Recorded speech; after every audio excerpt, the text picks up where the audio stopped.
자, 저희가 이전 시간에 롤 툴과 리플 툴에 대해서 배웠습니다. 그렇죠? 위에서 네 번째 툴 팔레트의 위에서 네 번째가 롤, 그 오른쪽 리플 툴에 대해서 배웠습니다. 자, 이 리플 툴은 저희가 배운 바와 같이 클립의 경계 부분을 선택을 해서 이렇게 편집을 해주는 거죠. 롤 툴 같은 경우는 투 사이드 에디팅, 그렇죠? 앞쪽 클립의 끝나는 부분과 이어지는 뒤쪽 클립의 시작 부분을 동시에 경계선을 바꿔주는 어떤 툴이 롤 툴이었고요. 리플 툴은 이제 원 사이드 에디팅이라고 해서 그 클립의 시작이나 끝 부분의 한쪽 부분만을 이렇게 바꿔주는 툴이었습니다. 롤과 리플 툴이었는데 지금 오늘 저희가 배울 그 툴은 롤과 리플 툴 밑에 있는 슬립과 슬라이드, 슬립과 슬라이드 툴입니다. 슬라이드 툴이라고 하죠. 그 첫 번째 툴은 슬립 툴이고요. 그 두 번째 거는 슬라이드 툴. 이 두 가지에 대해서 알아보겠습니다. 자, 이거의 차이점은 뭐냐? 롤 툴과 리플 툴이 결국은 이 에디트 포인트죠. 한쪽 에디트 포인트의 경계선을 이렇게 조정해 주는 거였죠. 에디트 포인트의 경계선을 조정해 주는 거였다면 슬립과 슬라이드 툴은 그렇죠? 양쪽, 그렇죠? 이 양쪽의 경계선을 동시에 이동시켜주는 툴입니다. 그렇죠? 처음에 이제 편집을 시작하시는 부분은 감이 좀 떨어지기 때문에 이 양쪽 부분을 동시에 왔다 갔다 하면서 편집을 사실 하기가 힘듭니다. 예. 왜냐면 전체 영상에 대한 이해도나 아니면 편집 포인트에 대한 경험이 좀 많이 필요한데 어차피 파이널 컷 프로 자체가 어떤 전문가용 프로그램이기 때문에 이런 슬립과 슬라이드 툴을 제공하고 있습니다. 결국 무슨 얘기냐면 이렇게 두 가지 에디트 포인트를 동시에 변경시켜 준다는 겁니다. 가운데 요 클립이 양쪽 좌우에 클립이 있고 가운데 이렇게 클립이 있을 때 그렇죠? 세 개의 툴이 있다고 존재를 하고 그 가운데 툴의 시작 부분과 끝 부분을 동시에 변경시켜 주는 툴이 슬립과 슬라이드입니다. 자, 먼저 슬립 툴은요.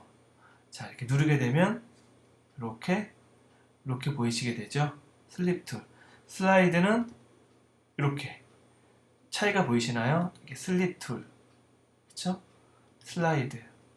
그쵸? 먼저 슬립 툴은 슬립 툴을 보시면 왼쪽에 다시 한번 메뉴를 보여드릴게요.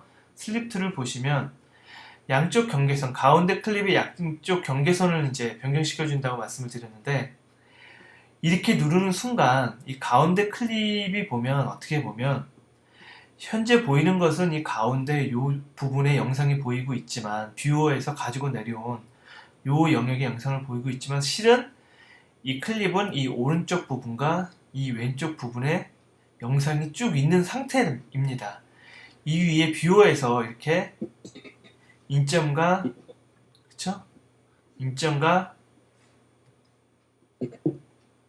아웃점, 그쵸? 인점과 아웃점을 선택을 해서 밑으로 가져 내려온 상황이기 때문에 인점과 아웃점 이렇게 좌우에 사실상 영상이 계속 존재한다는 가정하에 그렇죠? 여기서 이 부분만 이렇게 가져온 겁니다.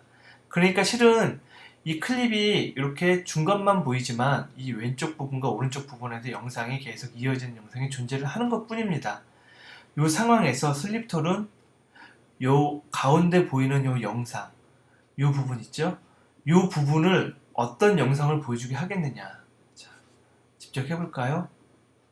자, 슬립 툴을 이렇게 보시면 지금 가운데 영상이 시작 부분이 요 부분입니다. 오른쪽 캔버스에서 보시면 그렇죠? 시작을 하게 되면 이 부분이 이렇게 보이게 되죠. 그렇죠? 이 부분이 이렇게 보이게 됩니다. 가운데 부분. 저희가 뷰어에서 가지고 내려온 거죠. 뷰어에서 인아웃을 잡아서 이 부분을 쓰겠다고 가지고 내려온 겁니다. 이 부분의 길이를 변화시키지 않고 보이는 부분만 바꾸는 겁니다. 이 인점과 그렇죠? 아웃점을 기준으로 보이는 부분만 이게 뚫려 있는 차이라고 생각을 하시고요. 좌우로 이렇게 움직일 수가 있습니다. 그러면 좌우로 움직이는 동안에 캔버스 창을 보시면 캔버스 창을 보시면 움직이는 보이는 그 영역의 시작 부분과 끝 부분이 이렇게 보이게 됩니다. 자, 아까 저희가 시작한 부분이 이 클립의 그쵸? 이 클립의 시작 부분이 이 영역이었고 이 클립의 끝나는 부분이, 그쵸? 클립 끝나는 부분이 이렇게 액자가 나오는 부분이었다고 치면, 그쵸? 만약에 저희가 슬립 툴을 이용해서 이 인점과 아웃점을 동시에 바꿔준다면, 그쵸? 인점과 아웃점이 바뀔 겁니다. 그쵸? 시작 부분이 이렇게 액자로 바뀌었죠. 그 다음에 끝부분이 또 이런 다른 액자로 또 바뀌게 되죠. 자, 이렇게 변경을 해볼까요? 자, 변경을 쭉 해보면 이렇게 인점과 오른쪽에 위에 보이시는 인점과, 그쵸? 인점이 아까 이게 아니었는데 인점이 이걸로 바뀌었습니다. 이 클립이. 아웃점도 이걸로 또 바뀌었습니다. 자, 끝나는 부분이 이렇게 바뀌었죠. 예.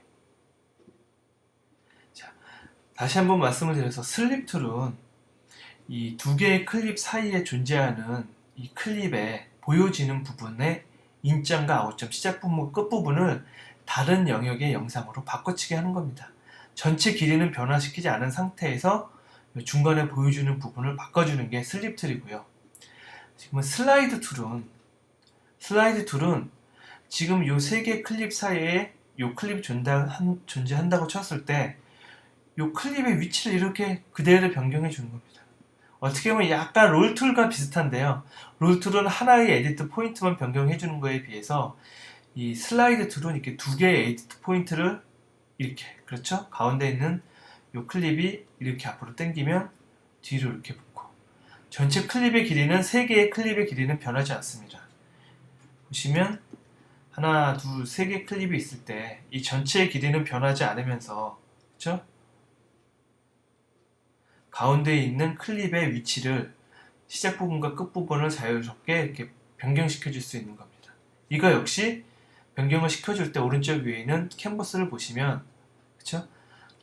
첫 번째 클립의 끝부분과 마지막 그 세 번째 클립의 시작 부분을 오른쪽 위에서 동시에 보여줍니다. 가운데 클립이 움직이는 위치입니다. 그 가운데 클립이 첫 번째 클립의 끝나는 부분과 세 번째 클립의 시작되는 부분 중간에서 이렇게 왔다 갔다 하면서 조정을 해줄 수가 있기 때문에 조정을 해줄 수가 있는 겁니다. 자, 이 슬립 툴 역시 실제로 작업을 하시다 보면은 사용하게 될 경우가 좀 많이 있습니다. 뭐 물론 필요에 따라서 이렇게 경계선을, 그쵸? 롤 툴을 이용해서 아까 저희가 배운 것처럼 롤 툴을 이용해서 이렇게 변환해 줄 수 있겠죠? 이렇게 한쪽씩 한쪽씩. 근데 이제 슬립 툴 같은 경우는 한 번에, 그쵸? 한 번에 동시에 위치를 이렇게 바꿔줄 수가 있기 때문에, 그쵸? 훨씬 더 편리한 기능이라고 할 수가 있습니다. 영상에 대한 또 편집에 대한 전반적인 어떤 정확한 이해가 있을 때 이런 사실 슬립이나 슬라이드 툴을 사용하실 수가 있고요. 실제 이제 시나리오나 전체적인 기획, 편집, 연출에 대해서 정확한 이해가 있으실 때 해당 작품에 대해서 슬립과 슬라이드 툴을 더 효과적으로 사용하실 수 있을 거라 생각됩니다.